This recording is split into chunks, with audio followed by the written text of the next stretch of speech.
You ask Tiger to solve. This deals with linear equations with one unknown. The final result is x equals -7/5. Let's solve it step by step. Group all constants on the right side of the equation. Subtract 4 from both sides. Group like terms. Simplify the arithmetic.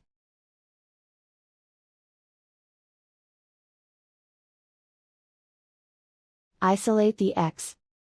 Divide both sides by -5. Cancel out the negatives.